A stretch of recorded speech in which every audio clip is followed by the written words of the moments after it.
Oh, your mama. Peace to the family, peace to the family, peace to you and yours. This is your brother Red Pill on a late night. Love and light, love and light. Peace to the family. What's goody? Oh, salute to Kuwait.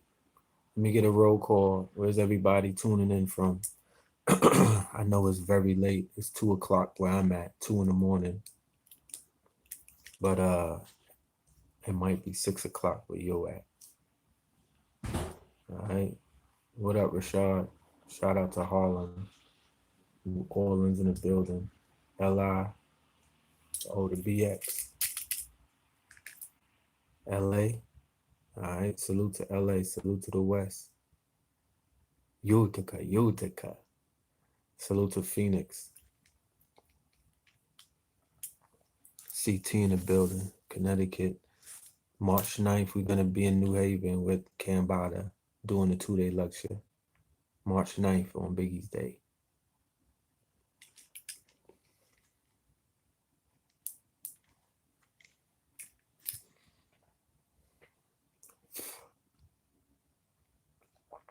Oh, you in New Haven? We'll make sure you pull up. All right. We'll have the flyer done very soon, so look out for that. Oh, you know I'm gonna talk about Funkmaster Flex. Funkmaster Flex.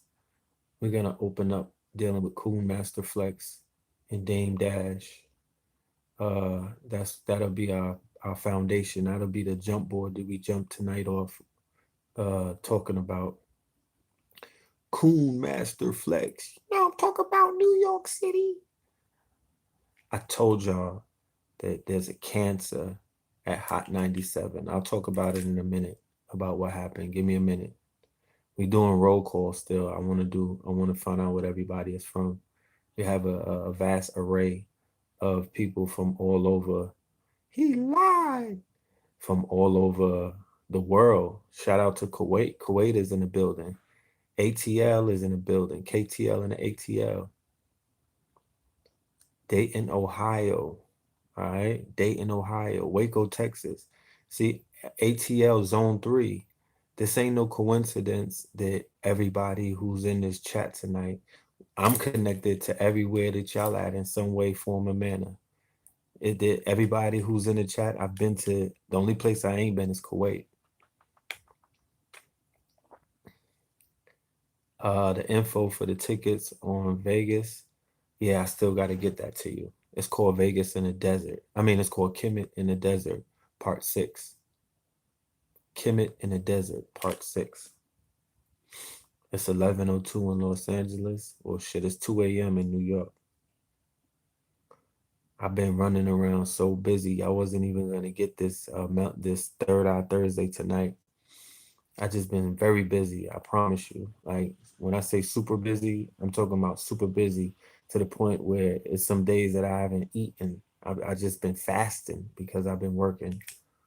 But it's a good work though. It's a work that when you live in a certain kind of life, the audio is low.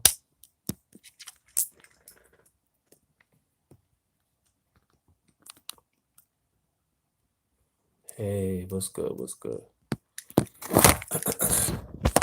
Let me know about the audio. I'm not gonna be that loud tonight. You know what I'm talking about? Shout out to my Hebrew Israelites. This is a new piece that I got. This is not real. You know what I'm saying? Don't get alarmed. This is something that I'm selling on a website, the Mark 125. So I was just modeling the shit, letting y'all see how it looks. But for all of my Hebrew Israelites out there, we got that. Go and check us out. TheMark125.com. TheMark125.com. All right. You can get some pieces to floss with. Yeah, but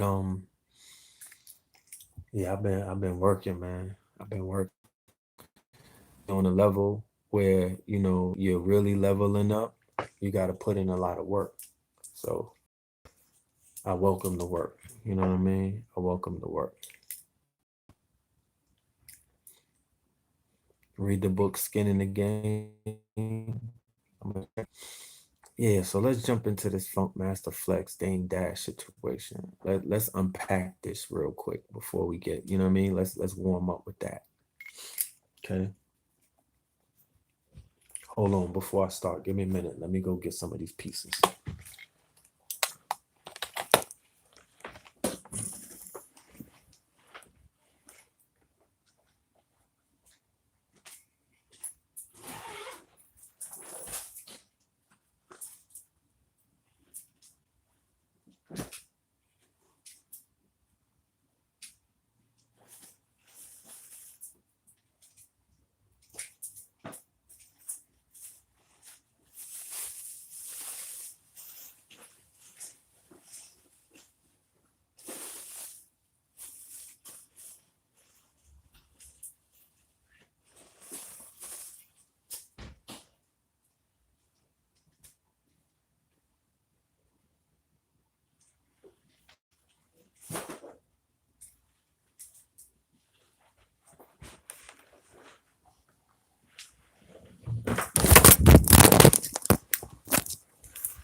There we go.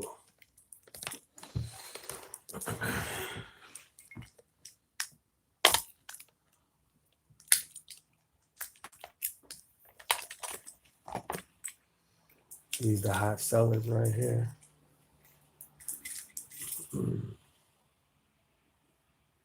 GARVEY, camouflage.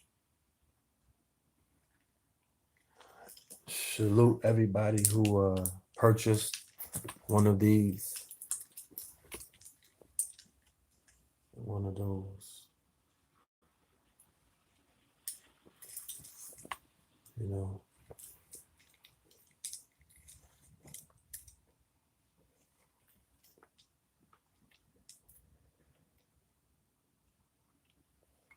Yeah. These two designs right there saved my whole winter. You know what I'm saying? So everybody that purchased or ordered a GARVEY hoodie, the GARVEY sweatshirt, the whole GARVEY collection. I have a whole collection that's on the website, kingscounty.bigcartel.com.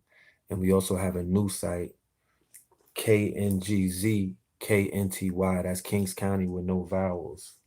Hold on, I'm gonna show you a card.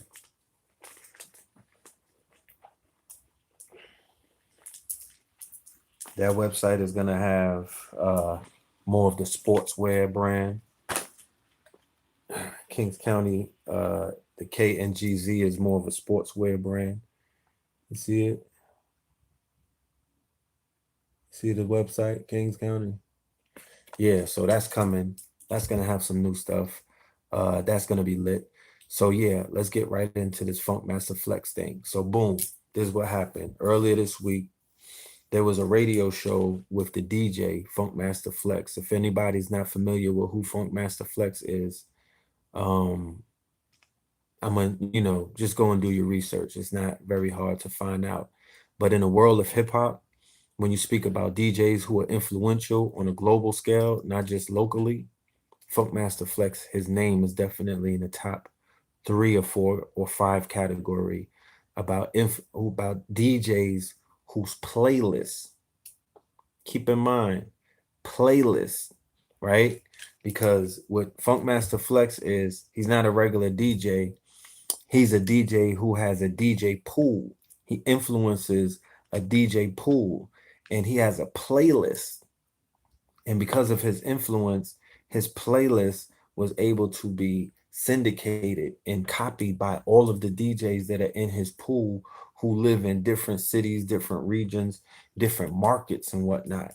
So if your song winds up on a DJ Funkmaster Flex playlist and he feeds it to his pool, you're going to be guaranteed not only record spins, you're going to be guaranteed booking dates, you're going to be guaranteed exposure in all of those other markets. You're going to be guaranteed a lot of things. Okay.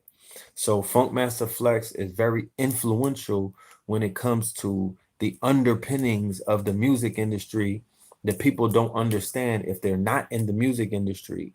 When you're just looking at it from the outside in and you don't know who certain power players are. Okay. So Funkmaster Flex is very influential the same way that Ebro Darden from Hot 97, right? Funkmaster Flex is from Hot 97. Ebro is from Hot 97.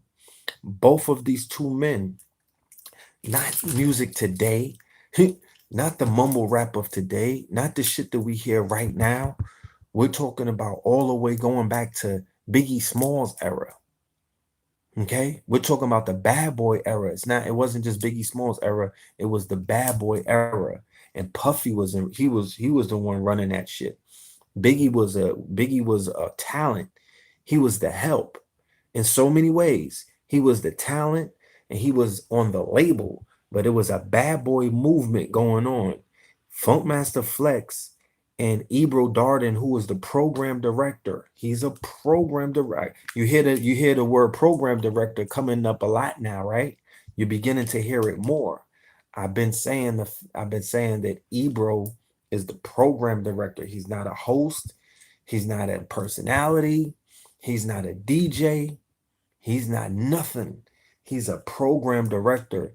He is responsible for programming the mind states of millions of people because Hot 97 is a super duper influential radio station, and their playlist, this is before Spotify and before streaming, their playlists, the 20 artists that they choose and pick from the multiple labels that may have existed during these different times, right?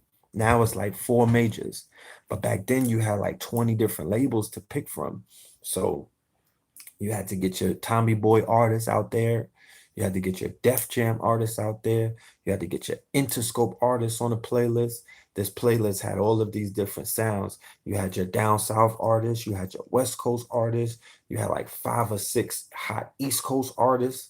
You dig what I'm saying? You had your Midwest artists. Then you had a reggae artist, right? This is how these playlists, this is the importance because they shape and mold the mind states of millions upon millions of people. You don't realize that, but that's what they do.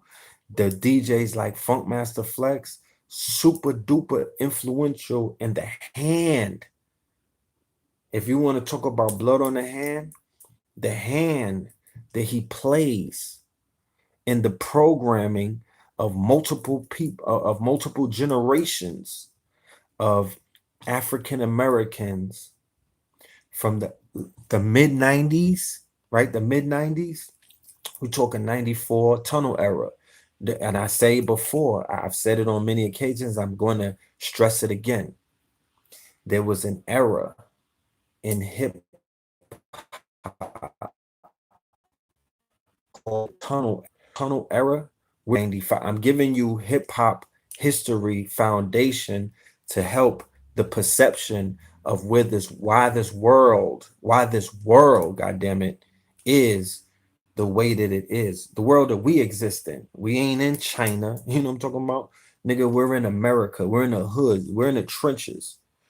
So you might be from El Segundo. It doesn't matter. You could be from the Bluff. You could be from Zone 6 in Atlanta, my nigga. You could be from the North Side. It don't matter. You could be from Compton. I'm trying to give you the understanding of time periods.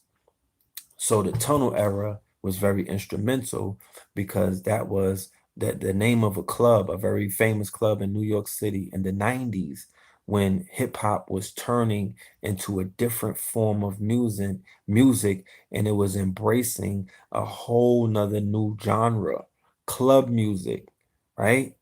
Turning up in the club, get money music, holes, money, bank rolls and clothes, all about the Benjamin, where materialism really began to get ramped up. Materialism really, it became all about the Benjamin, money, power, respect. you know, dressing up in European garb, you know, $1,000 designer and all of that. That was that era when niggas leveled up. It was a level up period. People went from wearing Timbs that was leaning and big baggy clothes, dusty champion hoodies to completely dripping. Like niggas came through dripping. Like it was a different kind of era. It was a very magical, magnetic. You know, the griots was in full swing. We talking about Wu-Tang was out, mother Biggie was out, Jay-Z was just coming out, but he wasn't really making that much noise. The mixtapes were going bonkers. Clue mixtapes. The shit was, I'm talking about, it was retarded. Pac and them was Snoop and them was still buzzing on the West Coast. The Locks was destroying shit. If y'all don't know about the impact that the Locks had on mixtapes and just bars, I'm talking about the imagination, the pen of Jada and Styles in the beginning before niggas even knew what they looked like. You just heard them on a Clue tape. So this era, because I got Brooklyn and I got New York with me right now in the building. We did roll call earlier. You know what I'm talking about? Niggas is in the building. Kiss was painting pictures. It was a lyricist heavy era. And niggas was cooking. And the person who inherited, remember we talked about inheritance. Powerful people pass down powerful positions to people who are not that powerful, thus giving them power, and then they become powerful later on in life. Funkmaster Flex was given a great position by being a DJ inside of the tunnel. He was the promoter named Jessica. That was his manager and whatnot. Big Cat was also the DJ as well. They started, this is Foxy and Kim. This is Foxy Brown, Little Kim era. This is the birth of the Thots, my niggas. This is when shorties who we wasn't used to going to the club where mad shorties was in the club. It was always a sword fight. You know what I'm saying? Niggas was going to the club to rob and steal sometimes. It wasn't really about you know, flossing, standing on couches and whatnot, you know. But Mary J was, you know, I'm talking about like Mary J was on her shit. Faith was on her shit. Total was on a shit. Like it was a different time. I just don't know how to explain it. And if you wasn't in that era, if you wasn't even breathing during that time, you know, understand that life is about experiences. And the only thing precious is time and experience. So if don't brag if you was born after the fun, my nigga. Don't think that you got bragging rights. You didn't experience that shit, my nigga. It's something, you know what I mean? Like you to it. When I hear about it, it just turns on certain synapses. You know what I mean? And then some people just be standing there like they didn't hear nothing. You know what I mean? Nigga, when I hear them trumpets blowing, that's why, you know, it's you know, you don't want niggas to get together from back in the days because we just start reminiscing. And then you feel left out because you was in your using your papa's scrotum around that time. You know what I'm talking about? You was in your mama's yoni egg. You weren't even hatched. You weren't even hatched. So don't ever in your fucking life try to brag about being born in 2001. You know what the fuck I was doing in '01, nigga? You late to the party. How you just born falling dare you? You know what I'm saying? How dare you? And what the fuck? Do you know what the fuck we was before your ass got here? Like, please. Life is about experiences. You don't want to read about no shit. I don't like reading about the 60s. I wanted to be there. You know what I mean? Like, no. Life is about experiences. That European and these mentalists and these people who are programming us, Willie Lynch programming our people, slavery remember PTSD.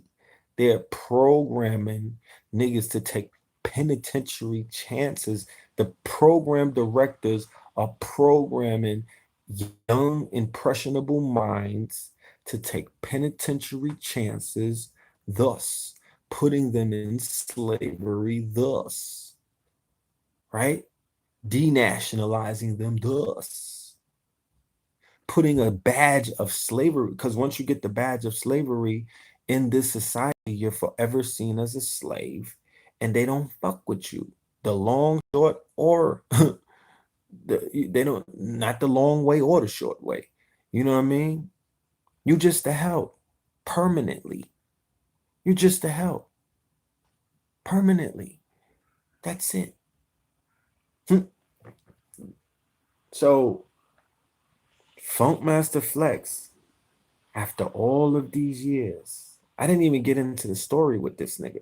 I'm just trying to give you a context about who he is and what he does, and the fact that if New York fell off, Ebro and Funkmaster Flex and a lot of these other niggas have a lot to do with that. Okay? There was a situation where he went in on his radio show the other day, and he was going in and he said that he wanted to set the story straight, right? He said that he was at a YouTube Christmas party with Liar Cohen, the same Liar Cohen that we all got a chance to see on the Breakfast Club. And we did a million think pieces, or maybe not that many think pieces, because obviously Funkmaster Flex didn't get the memo that Liar Cohen was canceled. So he pulls up in a YouTube Christmas party. I can imagine what it looks like at a YouTube Christmas party. There's probably a lot of bags in a building at a fucking YouTube Christmas party. You think so? I think Ninja might be there, and a whole bunch of people from YouTube that's getting a lot of fucking checks are in the building, because YouTube is making a lot of bags these days, and they're giving you niggas pennies. You know what I mean? The people who live on YouTube, and you know, that's what I'm talking to. There's a lot of bags in there. It's Goyard bags, it's Birkin bags, it's garbage bags. You know what I mean? It's bags galore. So here goes Funkmaster Flex. He pulls up in the building. He says on his show that he was feeling so coontastic that he offered to play for free at a YouTube. How you play free at a YouTube party? I don't know. You know what I'm saying? This the nigga who been playing at the Tunnel since 1993, was breaking all kind of niggas. Yeah, that Fortnite bag. You know what I'm saying? That Fortnite bag that was in the building. Here it goes.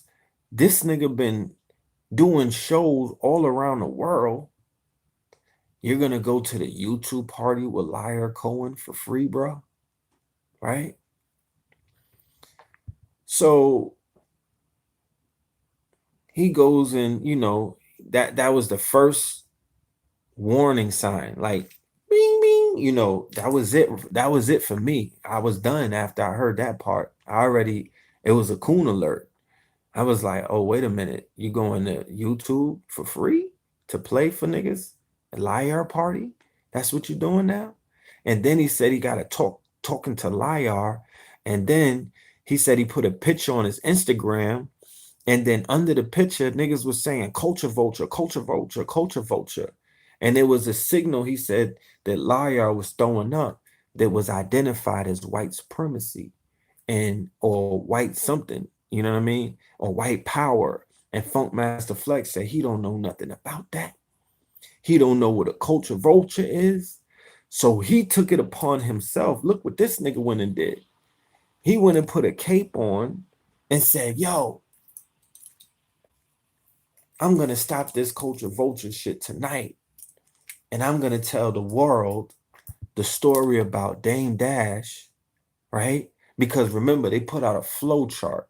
I don't think either Rockefeller might have put it out, or somebody in the industry put out a flow chart. This flow chart showed all of the influence the Rockefeller record has had over the years and the many, many different people who they brought into the game. Do you know that DJ Clue was a Rockefeller artist, that he was signed to Rockefeller? They took him from doing mixtapes and signed him to a deal.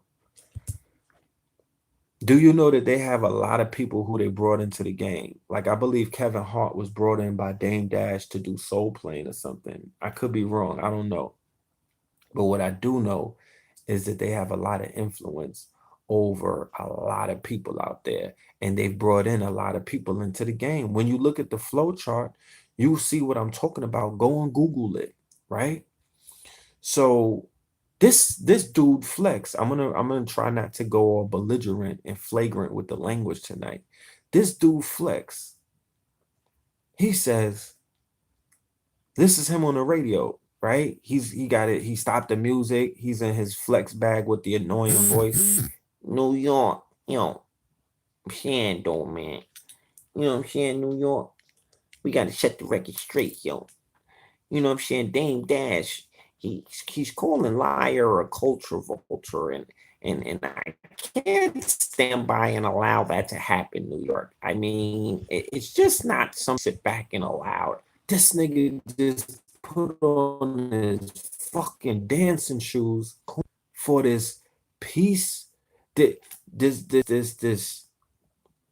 leech who publicly got on the Breakfast Club. I'm telling y'all about Liar for a long time, but he publicly got on the Breakfast Club and he said, when they said if lean or if opium or opium crisis is an epidemic, right? Why is it that you're signing all of the artists like Young Thug, like Rich the Kid, like Migos, who are promoting that kind of lifestyle? And he said on the Breakfast Club, and anybody could go and Google it. If you don't know if you've been out to London, know what's going on in the world of hip hop, you don't necessarily have to, because a lot of people are from different places and y'all live different lives. You're not plugged in probably the way that I'm plugged in based on where I'm at, which is New York City, and the fact that I'm so immersed in the culture. But Liar Cohen is somebody who can easily be identified can easily be identified as one of the disruptors of Black God consciousness, golden era hip hop, any kind of Black power moves, or what the youth label Black excellence, any kind of those moves inside the industry where people were trying to boss up. Oh yes, guess who was pulling up with information? The tall Israeli. Guess who always had intel? The tall Israeli. Guess who was doing a good job of putting house niggas against field niggas? The tall Israeli. You understand? Guess who got behind all kind of negative depictions, negative imagery, and bankrolled it and began to put billions of dollars that his Jewish banker friends, his investor Jewish Wall Street friends, his investor Jewish big pharma friends began to dump all of this money into all of these labels or all of these movements or all of these ventures that he's had. And all he's done is push negativity and a degrading image of our people around the world. Straight Mossad. His father was an Israeli Mossad agent. He's proven to be a master at deception. Lied with a straight face and said that he didn't even know Dame right there in the Breakfast Club with a straight face. And then 5 minutes or 10 minutes later said, yeah, when me and Dame was making money together. So Funkmaster Flex, a very influential DJ, mind you, got on the radio and tried to defend a small hat, an Israeli who's never done much for the culture, Okay, let's be clear. He's inside of a culture that's not his. And what he would tell the people around the world, what he's done for the culture. Oh, you know, I put out Jay-Z. Oh, I signed Young Thug. Oh, I did this. Oh, I did that. Oh, I helped you guys, you know, make money. You know what I'm saying? But when you really go and look at his discography and when you really peel back the layers, he's been exploiting. He's been exploiting because remember, what is Black excellence? Black excellence is not for sale in the hip hop industry. Black ignorance is for sale. Black ignorance is $1 trillion industry. And ever since the you know, this secret relationship between Jews and blacks that we talked about on many shows before this, you know, every time we see this peculiar relationship in history, there's a level of exploitation taking place. And it's not us showing the wicked side. It's not us showing the devilish side. It's not us showing the pedophilia side. It's not us showing the quote unquote degenerate side of the Khazars and the Ashkenazis. It's always them doing it to us because they have set it up to where you can't even attempt to do that. You understand?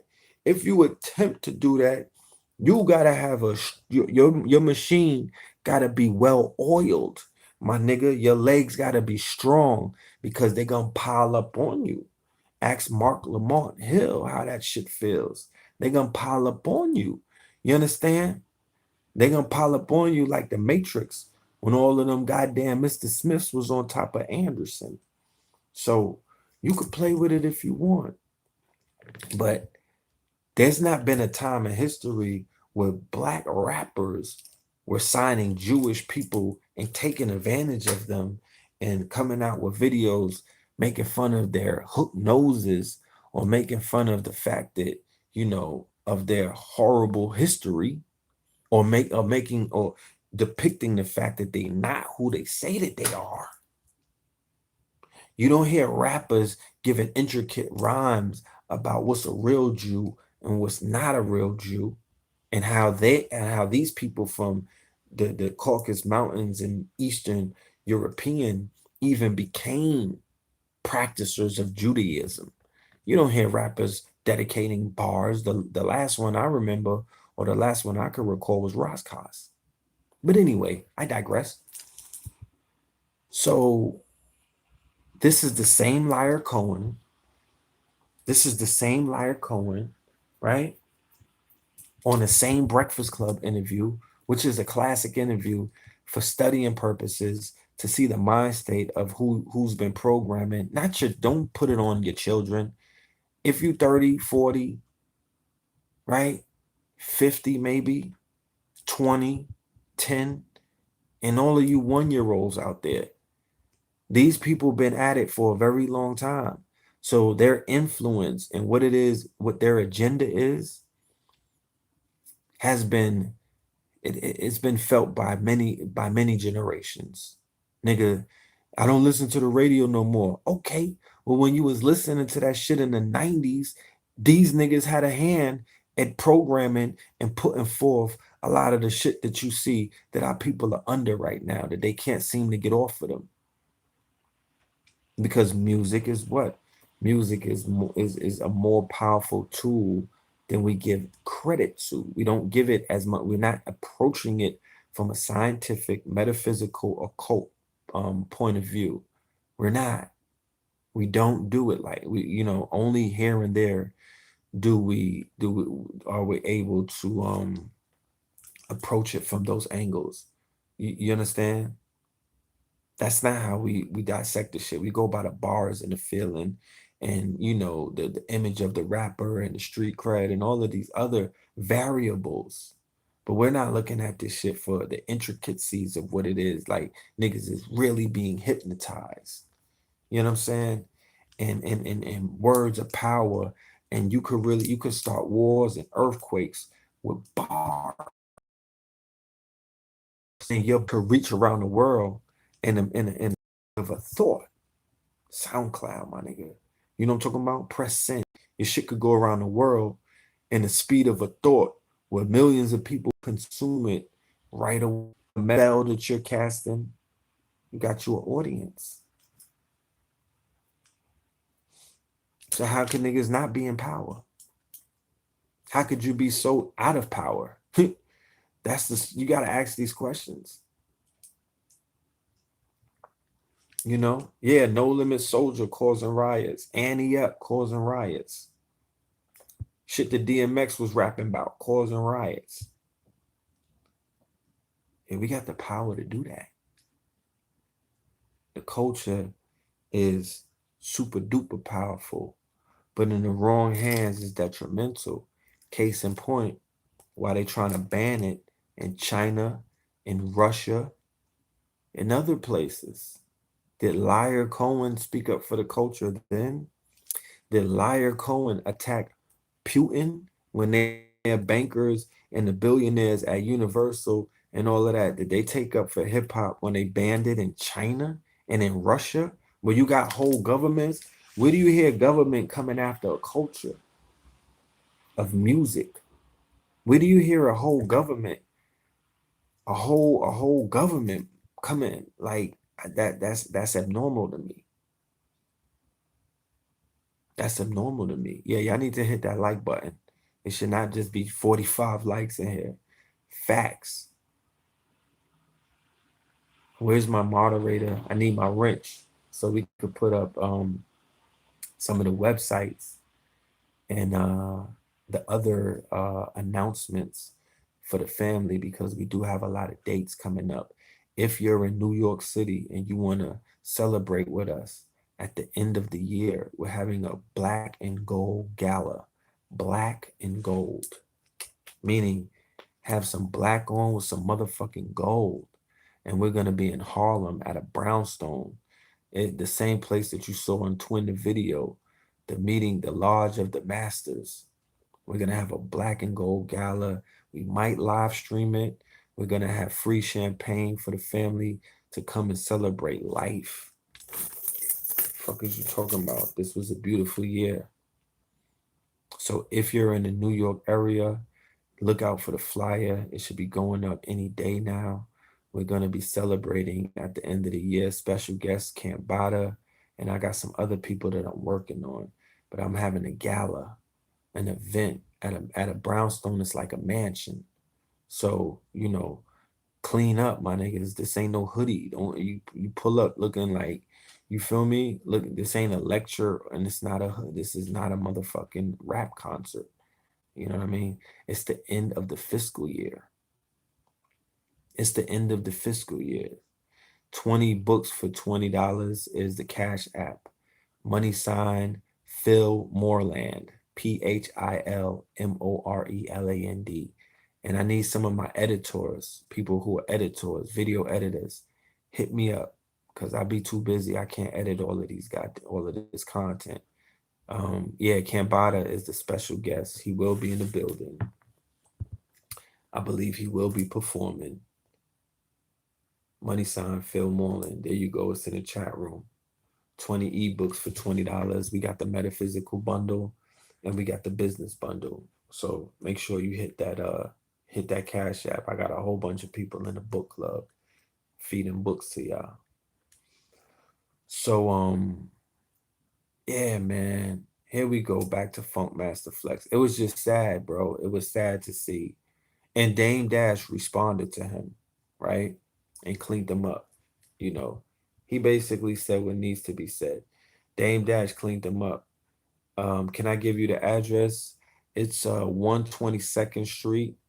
Hold on. Yes.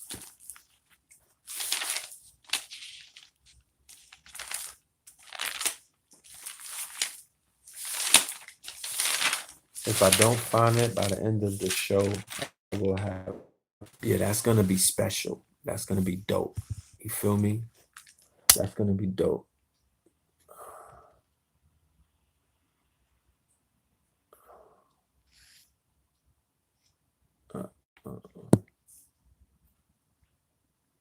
I'm trying to mod you. but it won't allow me to. Not on my phone. It's all good though. We're gonna talk about the Ben X thing in a minute too. So yeah, you know what I'm saying? Like when I saw that this dude was caping for somebody who we don't fuck with, the address is 122nd Street, H-Town. What it do? What it do, H-Town? Salute.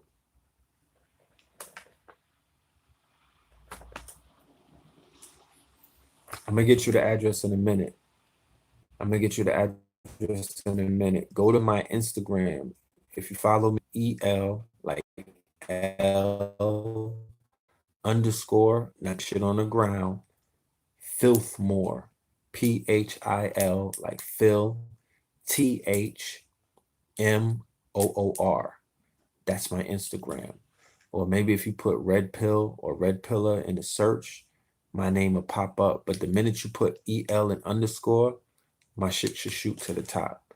And just follow me so you get all of the information on the flyer. Okay? I would rather you buy the ticket from Eventbrite than to even pull up to the door, because like I said, this is a black and gold gala event. We don't even want to take money at the door like that. This is a brownstone. This is some grown-up shit. There's some motherfucking piano right there, right in the living room. We got a bar and everything. It's gonna be some real, you know, it's gonna be some bullshit, man. It's gonna be some real bullshit. Because mentally, why not drop the ball and enter in a new year amongst other entrepreneurs, amongst other movers and shakers, other creatives, other bosses, other gods and goddesses. That's where I want to be. You know what I mean? I know that the real new year is in spring, and I also give it up for that new year. I do a ceremony on that new year, right? On April 1st or March 29th. But for the end of the fiscal year, a fiscal year that I do business in, yeah, my nigga, I'll be there with my hard bottoms on, with a few motherfucking bottles of rosé, enjoying life and waiting for the next quarter in 2019 to begin, right? But if you're not in New York City, fret not. We got a lot of dates going a lot of places. So all you got to know is we'll be in your city real soon. And if you really want us out in your city, you need to just reach out and touch someone. You know what I mean? Like communicate, and let's see what we could work out. So hit my DM. The best place to contact me is through the DM on the Instagram or through the email. But the email is more for business. You know, for inquiries, go to the DM and just hit it up. You feel me? So yeah, Funkmaster Flex, man, he showed his hand, and ultimately, what has to happen is he needs to just give it up at this point. You know, he showed how coonish and how goddamn groveling niggas who are not on the frequency can be. We don't need that. That's dangerous. He reminded me why New York is in such a bad situation these days. Like just that show with him reminded me, oh yeah, because niggas is haters. They'll take your humble beginnings and use it against you. Yo, remember Red in them, you know what I'm saying? Used to sell t-shirts on the table on 125th Street out there. Ha ha ha ha. You know what I mean? This and this and that person came and saved your life. What? Nigga, who? Nigga, from where? Like they'll take your humble beginnings. They'll take your struggle, whatever the fuck you was going through. Because remember, if you don't got a point of reference of your struggle story, nigga, you never went through a struggle. So in order to have a struggle story, niggas have had to come from somewhere. In order to have a hard knock life, nigga, you had to have started out, you know, as the underdog, counted out. The way that they was counting out Jay-Z and Dame Dash in the beginning. They're a success story because they were the underdogs. I don't know if people understand that, but if you listen to his interview, you get a better context about who Jay-Z and all of them were in the business. And I know that that don't have nothing to do with melanin and splitting atoms and Nibiru coming to the planet Earth, but I'm speaking about a conversation that was taking place in the culture. And what it did was it spoke more about the coonish nature of these niggas that are in positions of power who only look at a motherfucking bag. You understand? They're only look there. These are prostitutes. They're only looking at zeros and commas and how much somebody got in their purse. These are whores. You know what I'm saying? These are porn stars. These niggas are hoes. They lap dancers. And that's the kind of thing that we can't move forward with, because individuals like that will always impede a motherfucker trying to climb into a position of boss or ownership. That's a house nigga. He reminded me of homie that was getting in the way of the Django. I'm talking about that nigga Steven on the Django. What's his name? Samuel Jackson. He was reminding me of Steven, Funkmaster Flex, the way he was caping for the tall Israeli.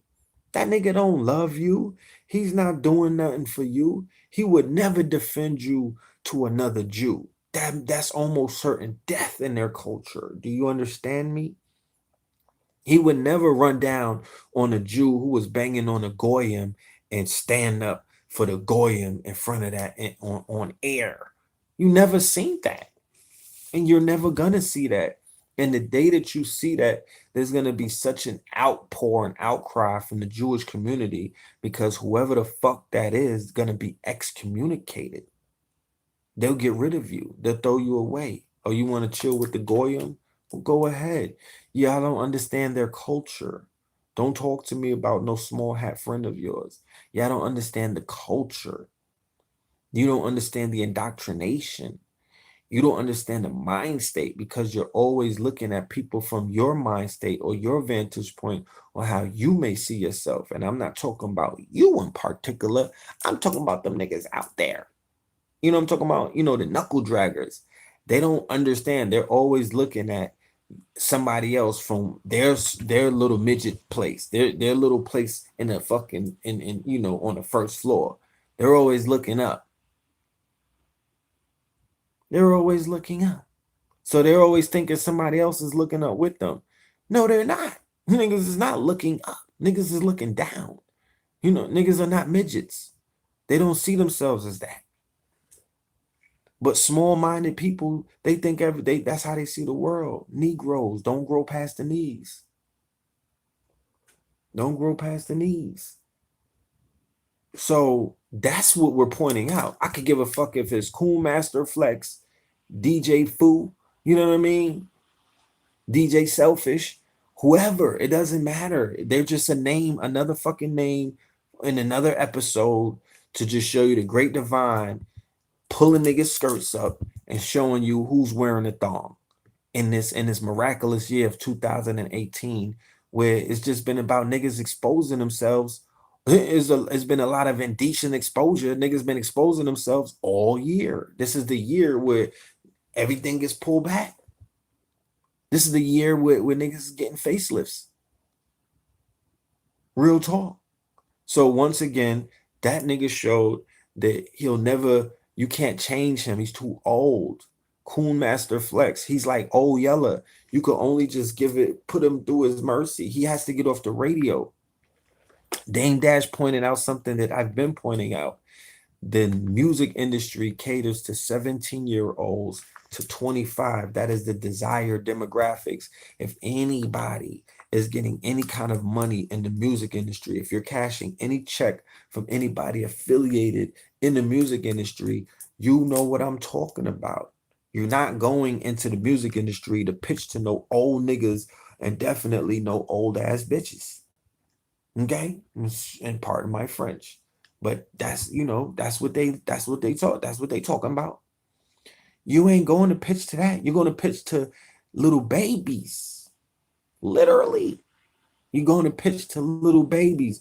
You're going to pitch little baby to little babies. The desired demographics is little babies.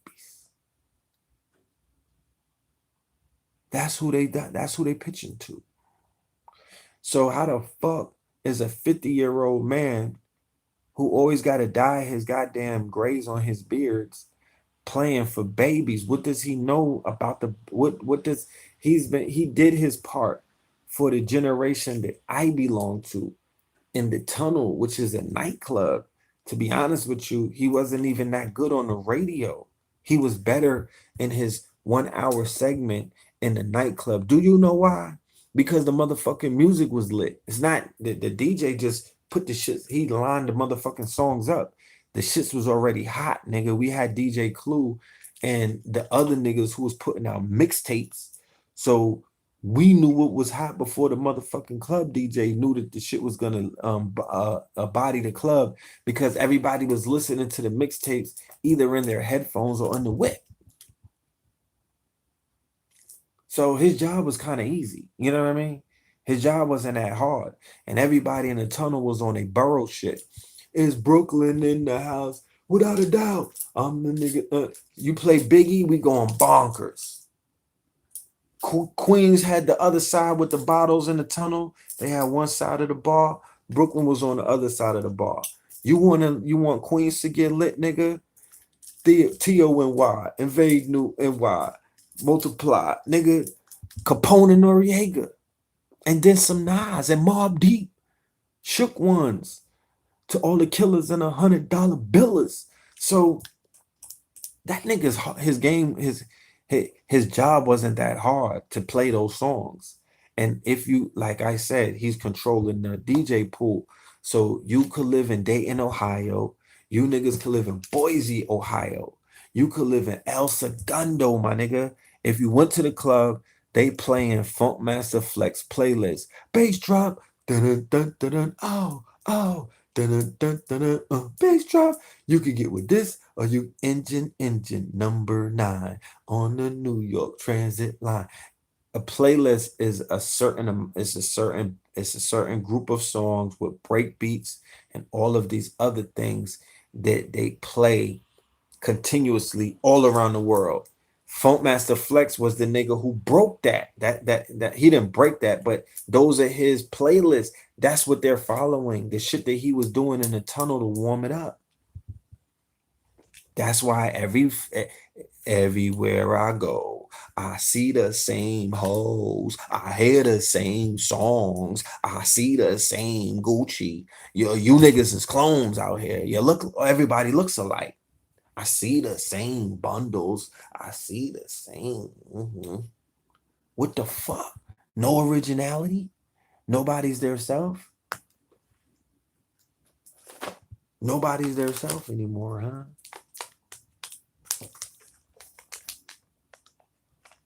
So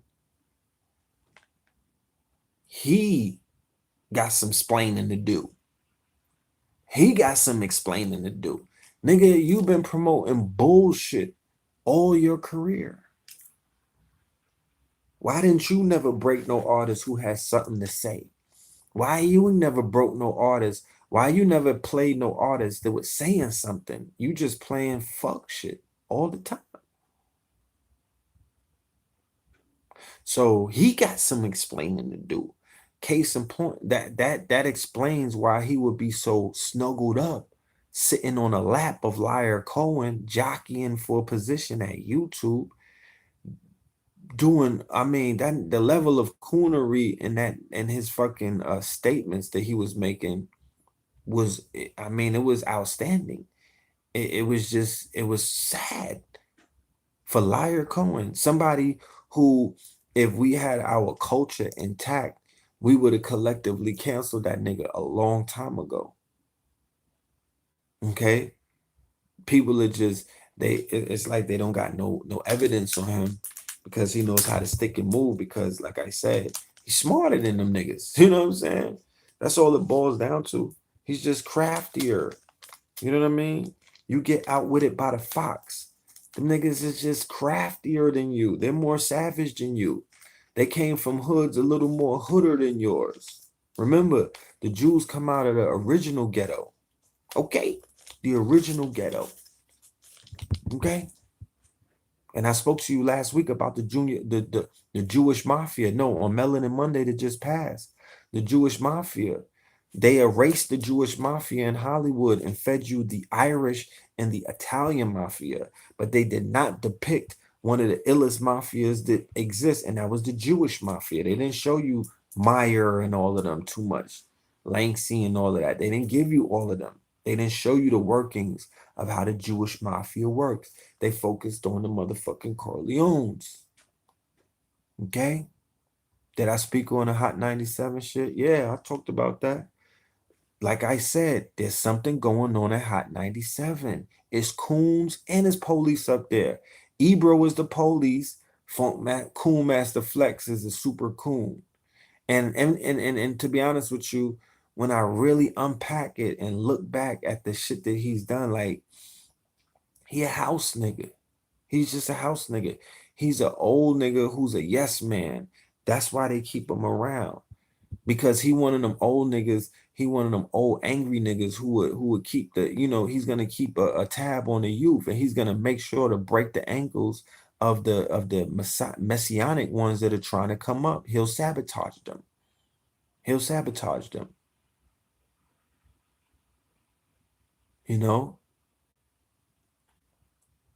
So his day is coming. His day of reckoning is definitely gonna come, because you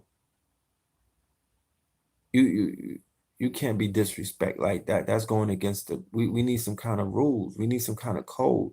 He just broke the code with that shit, man. You don't go against the code. You don't go against Dame when he's rallying against culture vultures and then come with this stupid thing about, oh, nobody is culture vultures. Culture vultures, that term culture vulture, it needs to be defined. That what? Shut the fuck up. You know what the fuck a culture vulture is, you retard. And he's talking about a culture could only have a vulture if it was trying to sell something. No, it don't. You missed the meaning of a culture vulture. A vulture eats off of the carcasses of dead people. That's what a culture vulture is. A vulture is a scavenger that eats off the carcasses of a cadaver. And niggas, affectionately known as knuckle draggers, affectionately known as the Walking Dead, according to their vibratory frequencies, their beta hertz, right? Certified zombies, certified Walking Dead. These are the people that are spawning the Dead Poet Society, meaning that people are products of the environment that talk about, or only rap about what I see, right? So people are growing up in this motherfucking cycle of death. And when I say death, I don't mean, I say a coward dies 1,000 deaths. That kind of death culture where niggas take L's just every fucking day, doing the dumb shit that they be doing, thinking that they cool or thinking that they getting W's, and it's just a bunch of L's on your record. Death. You dying at 1,000 deaths, my naga, my nega, my necro. You understand? Yeah, Once Upon a Time in America is the ultimate Jewish mob movie. Noodles. Once Upon a Time in America. Go and watch that. Go and read the book Empire of Their Own. Okay? So they're feeding off of a dead culture. They're feeding off of a downtrodden people. They're feeding off of niggas taking penitentiary chances in order to feed themselves. They're feeding off of fratricide. They're feeding off of menticide. They're feeding off of the war on poverty, the war on drugs, the war on poor people. That's what they're feeding off of. They're fueling, right? The monkey brain. They're fueling the reptilian ways of our people that are in survival mode. That's what they fueling. They're bankrolling Bankroll Fresh. They're bankrolling Kodak Black. They're bankrolling Rich the Kid. They're bankrolling Migos, Jeffrey, all of these people, right? Not to say that they're not supposed to bankroll them, but they're not bankrolling Young Heru. They're not bankrolling Cambada. They're not bankrolling Cyrock. They're not bankrolling, they're not throwing bread and bags at our conscious MCs and they're not bankrolling that type of thing, but they bankrolling the pornography. They're bankrolling the misogyny. They're bankrolling the sexual deviancy. They're bankrolling all of the drug dealing, all of the kicking the doors, waving the 4-4s though. And it's not just a rap thing. Them niggas is in Hollywood, bankrolling all kind of projects that show us in a lowly state, that show us in a goyim state, that show us in a subservient state. They're behind the motherfucking TV shows, the situation comedies. They're behind the motherfucking talk shows. They're behind the songs, the 20 songs that are on the radio. And all of these things aid and assist and abide our images and our overall mind state, our collective mind state, to not operate on a God frequency. Okay? That's it. In a nutshell. I don't really have to say much. I fucks with all of the people who sit on the Jews' laps, who they sell to us. I go and purchase what they're selling every now and then. So I listen to the songs that they're giving us. I watch the movies that they're filming. Okay, I indulge. I'm familiar with these niggas that they own. I watch their athletes run up and down the turf. I pay attention and I observe them, right? But I know that something can exist outside of them and they're not the only, that it's not the end all be all with them, because I see flaws in their motherfucking contracts. I see flaws in their characters. I could notice, they could be manipulated. They could be manipulated. These people who are for sale are not to be trusted. These people, these artists, these employees that are for sale, who pledge allegiance because Flex is only echoing the sentiments of a lot of niggas that are out here with bosses, with Stein and Berg at the end of their name, who everybody in the mailroom is like, that nigga's a vulture, fuck him. And you niggas who get invited to brunches and shit like that, you understand? And mimosas, you want to talk up for these fucking savages and these very savvy, sophisticated savages that we have amongst us, who play all kind of brain games and mental chess, and they play the have-not games with the people who are the original haves. And that's how they get over. There's a playbook that they run with.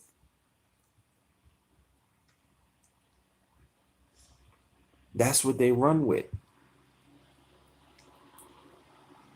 You understand? The media, we're talking about control. We're talking about having, control and being able to control the narrative.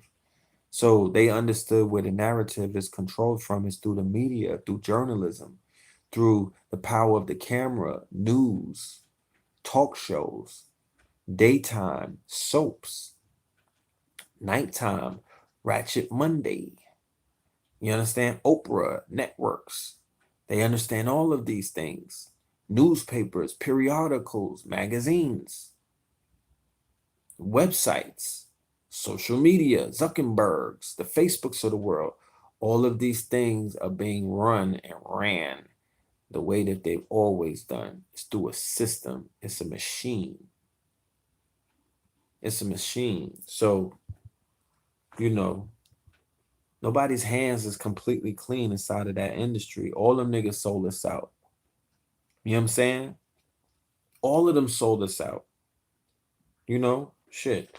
But what I could respect in Dame Dash is he's not one of them smart dumb niggas. It's a lot of niggas in the industry that's smart and they know what's going on and they know who's who around them, but they just dumb niggas. They smart dumb niggas because it's easy for the wise man to play the fool, but the fool can never play the wise man. So it's a lot of wise niggas that are in the industry playing the fool. That's a fact. They see what's going on. They know what's going on. They know where the bodies is buried. You know what I'm talking about? They know who's who and what's what. But what's free? What's free? They sitting on laps, my nigga. These niggas is jockeying for a lap to dance on, bro. It's about the bag. It's bag orientated. It's not about integrity. It's not about anything like that. That's what was traded in the tunnel era, the bad boy era, when Puffy came along, when the Scorpion came along, right? When the Scorpion, Puffy, Puff Daddy, Sean Combs, when he came along and he created that era known as the bad boy era, that shit got lost in the wash, right? That shit got lost in the wash. It was over after that. So it turned into a monetary thing. It turned into a materialism over spirituality. It shut down all of the spirituality. When Liar came in, remember, do the timeline of Def Jam, okay? Around the time when Rick Rubin was leaving. This was post Beastie Boys, Run DMC. They were already got their billies up. They was already getting their milli. Their shit was up. Def Jam, the record label, they already had, hits. So whatchamacallit? My dude leaves, right? Rick Rubin leaves. Rick Rubin goes and finds Sir Mix-a-Lot, right? Rick Rubin goes into the West Coast and starts Def America. DEF, like Def Jam. I think he spelled it Def America or whatever. But Def America was the new label, right? He finds Sir Mix-a-Lot. Baby got back. Like big butts and I can't not lie, right? So he goes and he does that. So Liar begins to take over at Def Jam, right? So one of the things that starts coming out, horrorcore, right? Horrorcore, right? So we get horrorcore, we get the Redman era, you know what I mean? Method Man, a few other acts here and there. Then they signed Jay-Z, right? Then they signed Rockefeller, for that matter, not just Jay-Z, but they signed Rockefeller to the label because Rockefeller, y'all might as well light up shit. It's man late. I'm saying all of this to say that go and look at the discography or go and look at the wiki of Liar Cohen. Go and look at every single label that he's been in contact with or he played a hand with, and just go and look at who he signed. Go and look at those artists. Now, many of us are into lyricism, right? Yeah, I think Mike Geronimo was the first artist. Mike Geronimo was a legend, and he just didn't have good promotions, right? And Funkmaster Flex said, Jay-Z, if he wasn't signed to, if Def Jam didn't go ahead and pick him up, that he would have wound up being like a Mike Geronimo. And out of all of the shit that I heard him say that night that I didn't agree with, I could understand what he was saying with that, because it was about them labels, bro. That he definitely leveled up after the Def Jam shit. It made sense. All that other shit before that, it didn't make sense. It did not make sense. Niggas didn't take him serious like that. They was listening to Jay-Z, but nobody took him serious like that. Like the Def Jam move definitely made sense. Especially after in my Streets is Watching DVD, when he brought out the mini movie, that's when his buzz was really up. I remember when Funkmaster Flex first, that's when he really started supporting and jumping on the Jay-Z bandwagon. When that Streets Was Watching DVD came out, I be telling niggas, like, that's what really made, because we were skeptical about Jay-Z for a very long time in the hood. Niggas was not really touching him like that. He was doing club music, Ain't No Nigga, the remixes and all of that, the Chris John and Original Flavor and all of that. But niggas was skeptical. He had bars, but not like that. We wasn't aware of the bars like that. Nigga, Wu-Tang had bars, Nas had bars, AZ had bars. You know what I'm saying? Niggas had bars, bro.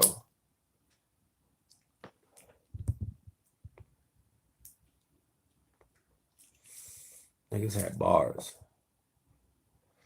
You feel me? Jay had bars, but it was a fucking, it was niggas barbarians. It was Barbados back in those days, nigga. It was Barbados.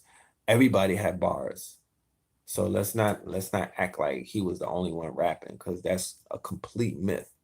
Nigga, it was Barbados. It was a whole bunch of MCs out there. So that label, by him getting picked up by that major, that was a look. Nigga, Def Jam, it was a look for Def Jam too, because they wasn't plugged into the streets. They wasn't really plugged into dudes that was really killing like the clubs and whatnot. Jay-Z was killing the clubs with his songs. His shits was club bangers, you know. And then after they got Jay-Z, Liar just began to sign a lot of rappers who promote drug dealing. He was very instrumental to a lot of the careers of trap rappers. I mean, that nigga had Asylum label. He had this label called Asylum. He had 300. They came up with the 360 deal. They signed Young Thug. They had the Migos before the Migos popped. The Migos was with Liar for a very long time. And the minute they got out the deal, they did Bad and Bougie, or they popped off with Bad and Bougie. But, you know, homie been doing this thing for a long time. So, you know, Flex, you a super cool for that, man. Like, don't talk on other men's business when you don't got nothing. When you being a chatty patty. Yeah, the nigga called him a permanent chatty patty, and that's what he is. You gotta mind your business, bro. You gotta mind your business. If you wanted to do the history of Rockefeller, nigga, you've been in the game for 50 years. You could do a documentary. Stop. You know what I'm saying? Yeah, you want to be relevant. A lot of people, time has come and went. Why don't people accept that? Why don't people accept that there's a sunrise and there's a sunset, and that their time is up? You know, Dame spitting facts. Dame is telling people how to be a boss. Dame is telling people that the game is smoke and mirrors. Dame is telling people about ownership. Dame is telling people stop going in there with no money and taking and selling your soul. That's what Dame is telling people. If you're not telling our children anything like that in 2018, going on 19, where the only person who's even reaching a billionaire is one rapper, Sean Carter, Jay-Z. But to show you how this game is, he's tied with Kylie Jenner. The Forbes just released the top richest entertainers. Jay-Z's the most rich, the most wealthiest rapper on the list, right? But that nigga's tied with Kylie Jenner. Okay? Not Kim Kardashian, not the mama, nigga, the little daughter, Kylie. So Jay-Z been rapping since niggas was in diapers.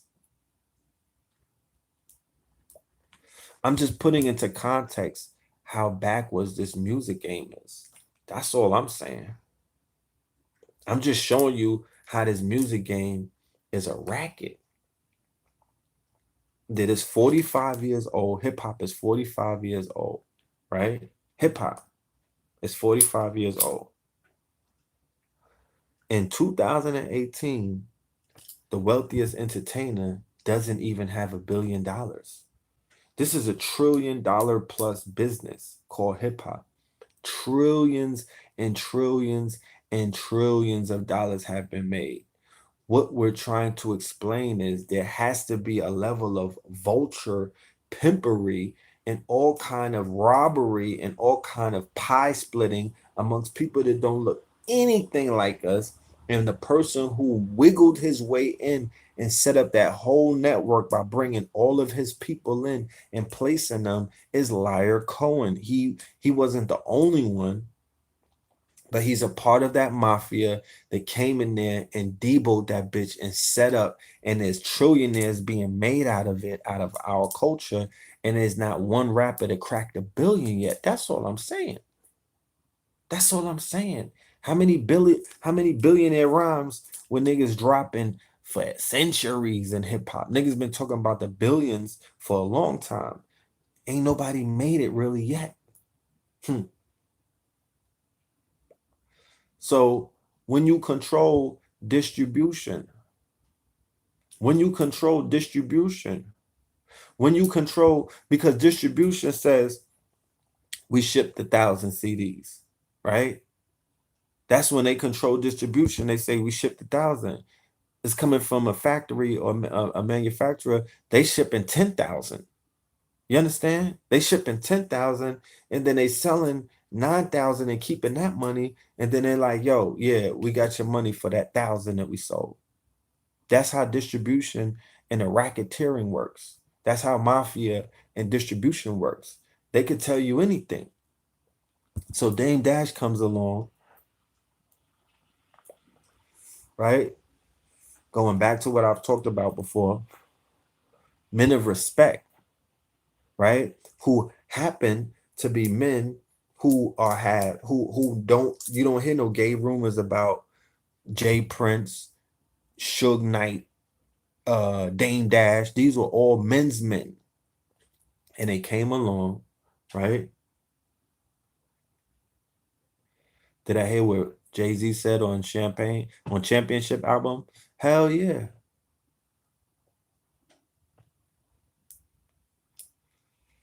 Yeah, I heard what he said.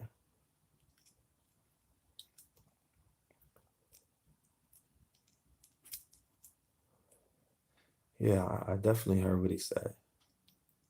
You know what I'm saying?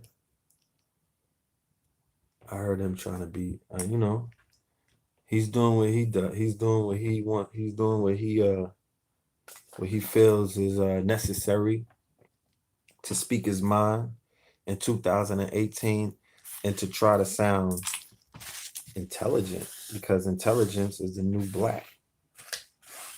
You know? It's not cool to be dumb. So truthfully, him and Dame Dash are saying the same things. They're not at odds with each other. They're not out here they're not out here in their moonlighting years. Dame Dash has gray in his beard. He's not out here like Baby or one of them, still pouring champagne on women, trying to portray somebody that he's not. Jay-Z in his twilight and his later years, he's not still big pimping and, moving birds.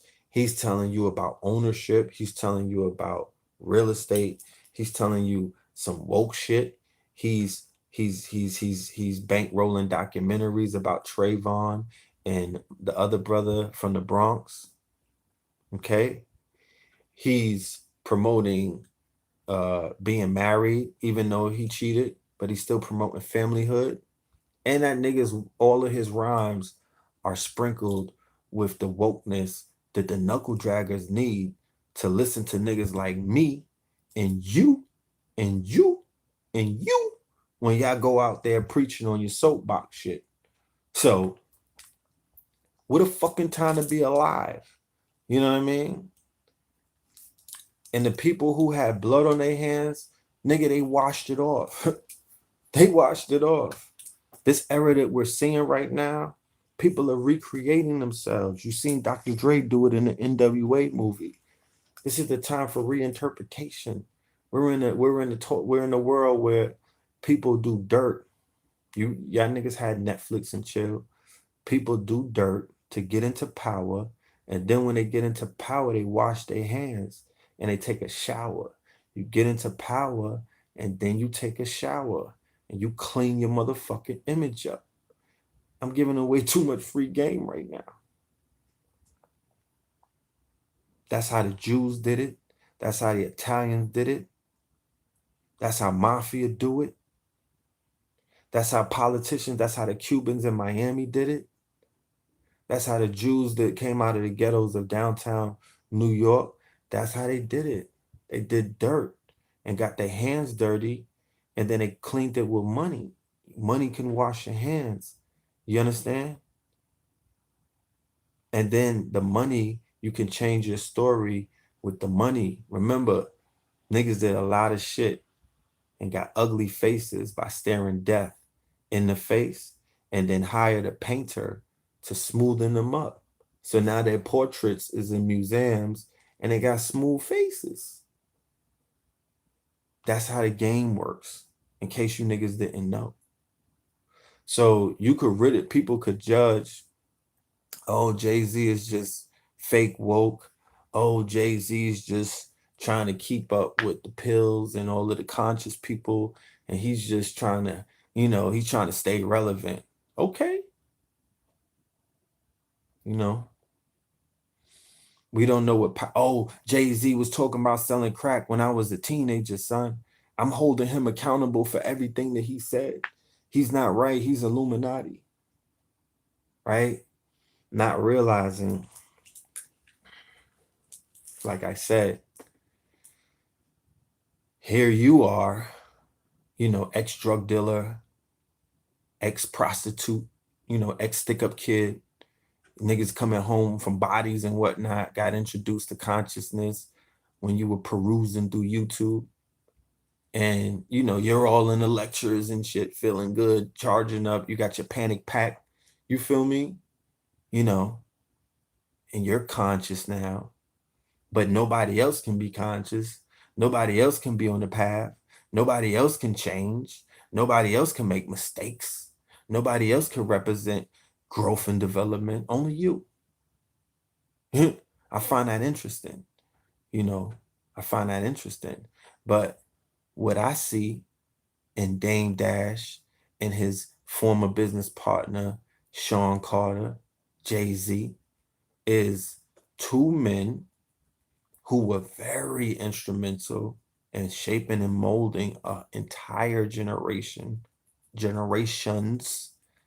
of young Black men and women who have rolled the motherfucking dice against life, and a lot of niggas done crapped out. Ain't too many niggas hitting 666. Right? So we had to scramble back and figure out a way, because too many losses are being taken because they taking the bosses out one by one. This has been going on ever since these niggas been rapping. So where Jay-Z goes, the culture goes.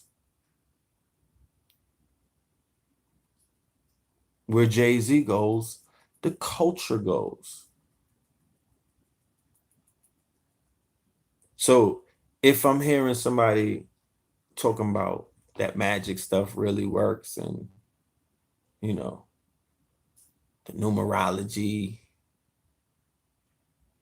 dropping his shit on the What's Free song, and all of these things, these are just showing me that change is definitely taking place in the minds of the influencers who have influenced many of our people to be negative, or to live a negative lifestyle, or what people may call negative. I call it negative because some of the effects of it, the decisions that you make based off of what people are telling you to do, can land you in one of the most debilitating positions in the game of life, which is nigga, go to jail, go straight to jail, do not collect $200, shit like that.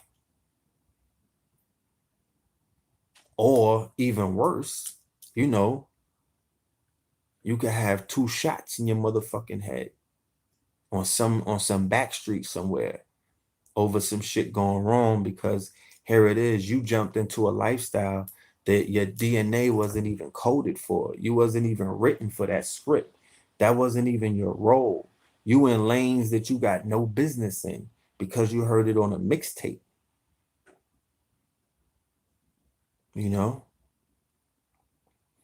So the elders like a Dame Dash and a Jay-Z, their level of atonement is the little gems that they're dropping right now and showing brothers and sisters from my era that are my age and maybe even younger than me that this shit is about leveling up. If they don't walk away learning nothing, they seeing niggas telling them, yo, boss up, own your shit, fuck these niggas.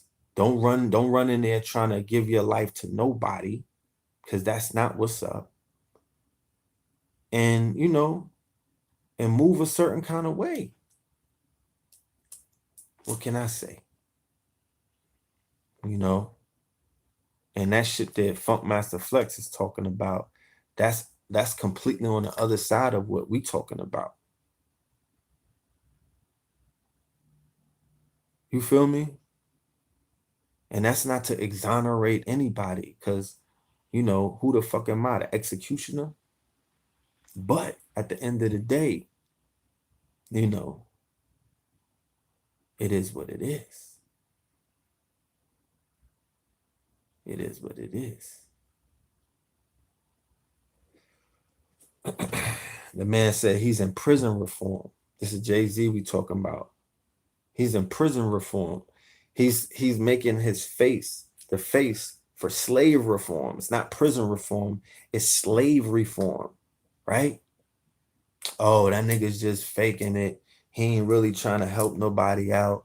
He rapped about selling drugs and shit. So what he doing with prison reform? Nigga, that's exactly what the fuck he's doing with prison reform, because he realizes, nigga, I didn't put these niggas, I didn't rap about shit that put these niggas in jail.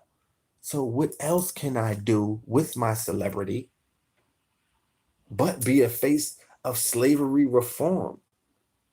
I can help by attaching myself to that cause. I mean, what else do you want the nigga to do? Bail everybody out? Like, what the fuck? You gotta be mindful. You gotta understand how chess is played. You gotta understand how a nigga could how you lighten up your heart. You gotta understand how men atone. There's levels to this shit, and there's ways that people do things. Now, I'm not here caping for nobody. I'm just giving you a perspective. This is the game in 2018 where the most wealthiest rapper in the whole genre of the music, the one at the top of that shit, happens to be from Marcy, right? He's no dummy. He's not a knuckle dragger. He's not against you niggas, not trying to put you niggas in a FEMA camp, right? I don't think he's out there eating babies with Hillary. I know people personally that they employ, the Jay and Emery and whatnot. They taking care of these people. So, and then I know with Dame and them, I'm 1 degree of separation, people in his camp, and he's doing what he got to do. And it's not smoke and mirrors. It's not no fake Hollywood. It's a lot of niggas that should be doing more. And at least these niggas is trying to do something, instead of doing what everybody else has opted to do. And that's either do nothing, remain dumb, remain a smart dummy, or remain continuously pushing that death culture and being a cheerleader for it and a proponent and a co-signer.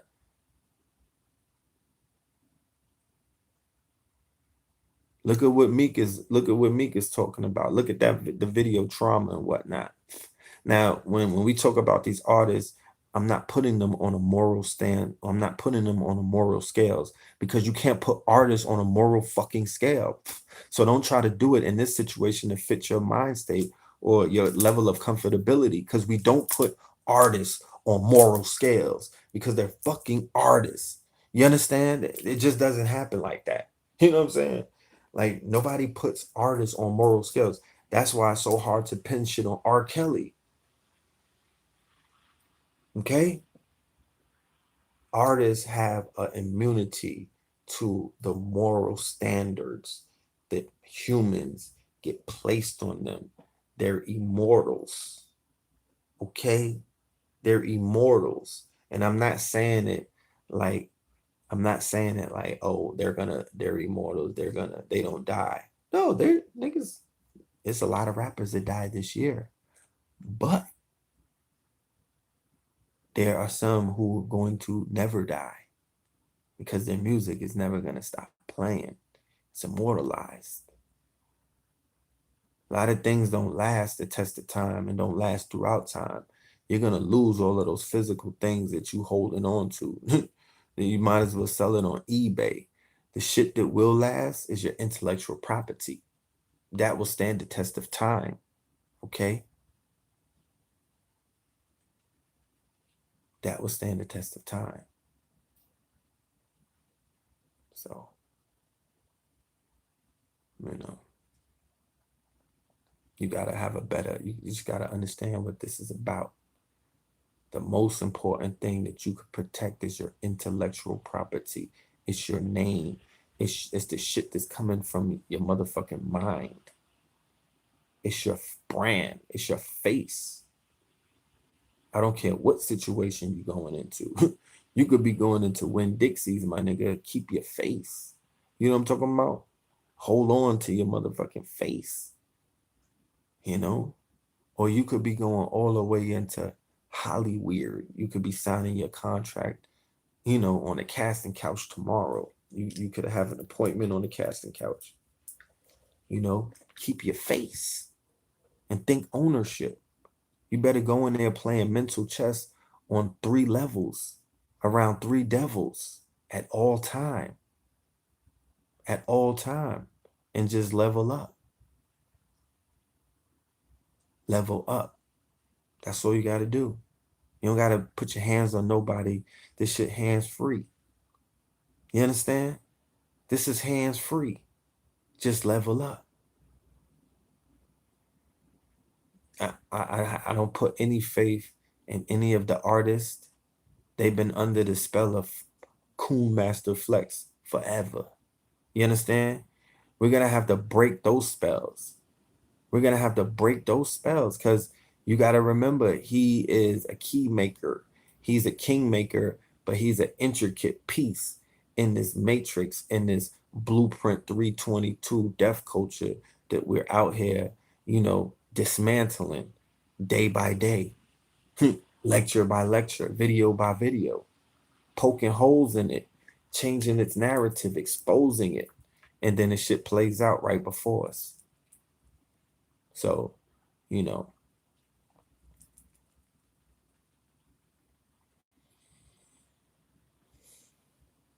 2019, the real music has to come kicking through the gates. The real music, the real frequencies, the real artists, you know, the Cambadas of the world. You feel me? Cambadas of the world.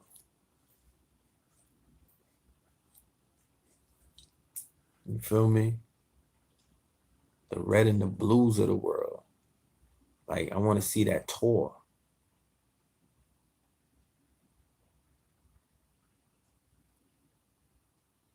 Matter of fact, with all the shenanigans that are going on with a Funkmaster Flex, it raises the question, why don't we have our own Funkmaster Flex? Who amongst us is our version of a Funkmaster Flex? Because prior to a Funkmaster Flex, Jay-Z Biggie and all of them, they didn't have a go-to DJ. I mean, they had their personal DJs, Clark Kent, Mr. C, Pause, and a few other DJs. But Funkmaster Flex became that dude in the clubs. Where is our DJ? It's that dude in the club, the mixtapes, the playlists on Spotify. Where's that nigga at? Because I don't see no DJ defining themselves as a DJ like that. They're not out here spinning niggas tracks, and you know, they're not making mixtapes and playlists and stuff like that. So that's opportunity for one of you niggas to immortalize yourself. You feel me? You should pay attention to what gets thrown at you. Yeah.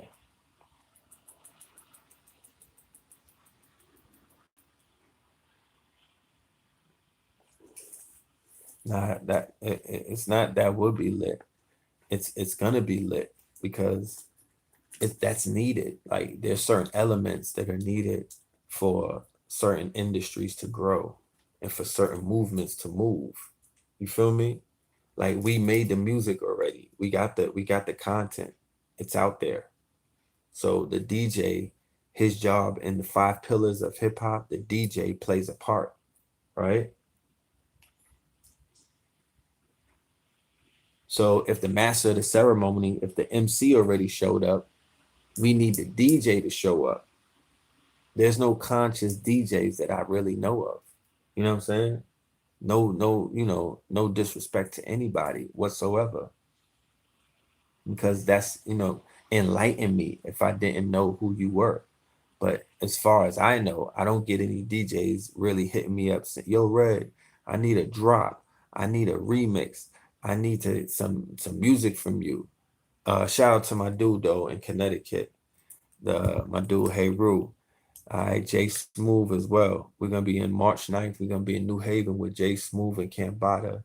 That's gonna be bonkers. Real quick for the commercial. February 20th to the 22nd, we're gonna be in Las Vegas with Professor James Smalls and the real Rick Ross. We could talk that real snow talk, that real crack rap talk. You know what I'm talking about? We could really talk that deaf culture because we'll be with Rick Ross. And then in Brooklyn, New York, Nicholas Bookstore, January the 19th to the 20th, MLK weekend. All right, Blood Monologues, Red and the Blue Pill 2-day lecture. Pull up, pull up. All right, and December the 31st, the end of this fiscal year, Black and Gold Gala Affair in Harlem at the mansion. We had it in the video. It was called A Lodge of the Great Minds. We'll be right there with Cambada as a performer, Red and Blue Pill performing, end of the year, close out, celebration of life, a celebration of a monumental fiscal year. I think 19 Keys might be in the building as well. So we might have a special guest with 19 Keys as well, but don't quote me on that. It's important to ceremoniously, capture the moments. You feel me? And ritualistically tap into the energy. There's a super moon on the 19th. So we tapping in. It's really time to line these things. I'm going in. This one that we doing is 2-day one in Brooklyn. Like I'm just giving y'all a warning. I'm going all the way in. I'm going super duper ham. I got 2 days to talk my shit, so I'm gonna act up. I got too much research. I got to do something before that, but I'm gonna act a fool. And there'll be some other things that weekend. It might be a performance. I never take that off the table. You know what I'm talking about? I gotta perform as many times as I can. I should be in dive bars and all kind of shit. So, yeah.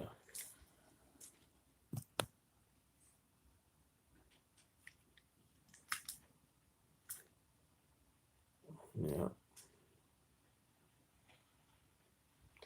So yeah, it's getting around that time, y'all. because I gotta wake up mad early, and I gotta get to business. Christmas is on Tuesday. That shit snuck up on me like a motherfucker. But like I said, I got these orders, man. I've been in the lab, locked in. Like I don't even be on the block. I be in the lab.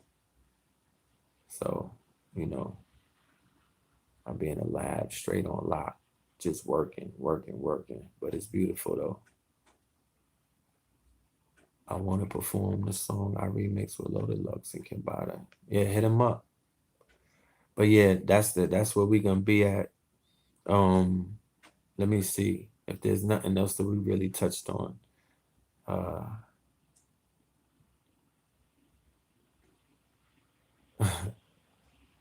If there's nothing that we touched on. Yes, Jay Fox, that's coming tomorrow. We're shipping out tomorrow. I'm doing 3 shifts of shipping tomorrow.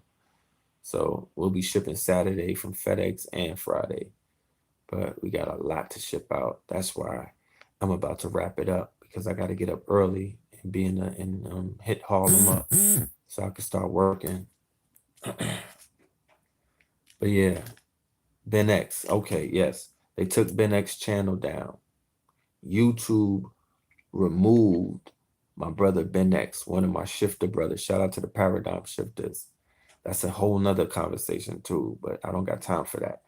But shout out to the Paradigm Shifters. The brother Ben X had over 100,000. He had over 100,000 subscribers.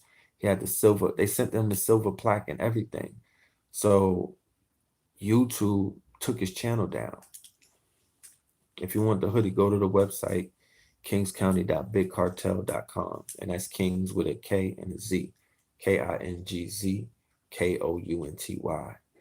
They took the brother's channel down and they're trying to censor him, because you can't put your channel back up when YouTube take your shit down. I don't think so. I don't know, because it never happened to me, but I don't think you could put your shit back up. The hoodie's $50 plus shipping and handling. So yeah, my solution to that was he has his own channel called Black on Demand TV. Black on Demand is his channel. So I really feel that he should take all of that content and build up his own channel, and also the Nation of Islam collaboratively as an organization. They need their own network. I don't even like watching Farrakhan on YouTube. It doesn't feel right. I would rather see them on their own TV like network. Maybe they need to talk to the people at Scientology, because those people got their hands on technology to make your shit look like TV. Facts. Like TV. You know? Okay, Ben X Backup, that's his new channel. Okay, brother family. So brother Ben X Backup. BACKUP. That's his new channel. So please go and subscribe to it. He's gonna stay dropping information. He's gonna stay dangerous. He's gonna stay giving you information. He's gonna stay dropping some bars. You feel me? So yeah, plug in, tap in. All right. And he'll definitely be on the shifter page. So look out for him on that. And we have a lot more information, shifter information coming up. I don't want to put all of my ducks out there right now. So the announcements that I gave earlier, I think that's enough. I don't want to flood the airwaves with too much stuff. But you know, those are the dates that we coming out. Like I said, the whole Garvey collection is out. Kwanzaa is coming up. I know if y'all don't celebrate Christmas, y'all might celebrate Kwanzaa. Some people don't even do Kwanzaa, but you might be doing Kwanzaa. You feel me? Come and get your pieces, man. Come and get your pieces. Woo. Come and get your pieces, man. All right. We got a whole collection. This is whole collection called a Garvey collection. So go on the website, check that out.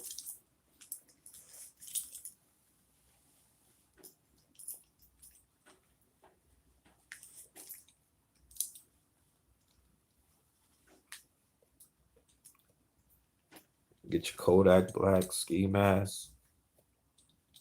Stay dangerous.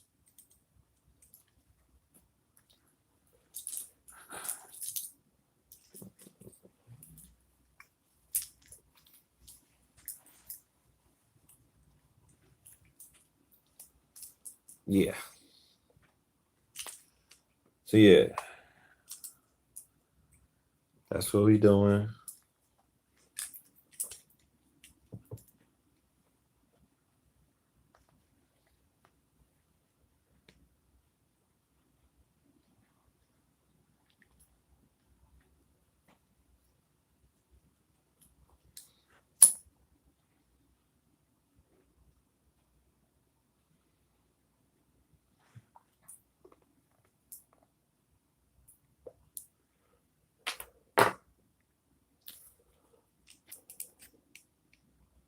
Check me out, man.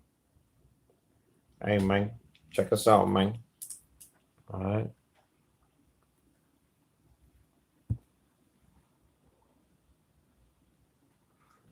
So, yeah. KTL Media. Go to ktlmedia.com. So, we got ktlmedia.com, which is also our answer to what YouTube is trying to do.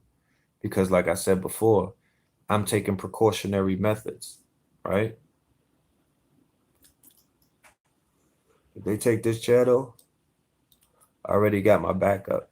I'm already building up my own platform. Feel me? So ktlmedia.com. We don't got to worry about no censorship. We don't got to worry about nobody telling us who we can't talk about and what we can't talk about and none of that shit. We got our own shit. So KTL Media, pull up. Hold on. Pull up. World is yours. Pull up. Pull up. The mark125.com. We got the mark125.com. That's the jewelry site. We're gonna have all kind of jewelry. Cause I also, I got knuckle draggers that listen to me. So I gotta feed my knuckle draggers too. The mark125.com. Go and check it out. That's gonna be monumental this year. You know what I'm saying? So this is just entrepreneurship, man. Gotta be an entrepreneur. You have to be entrepreneur minded. We're in holiday season. My brother Derek Grace, shout out to Derek Grace. He helped me see things clearly.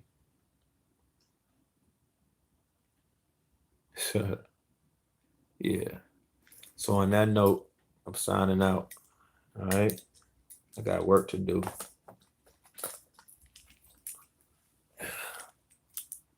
Peace to the family.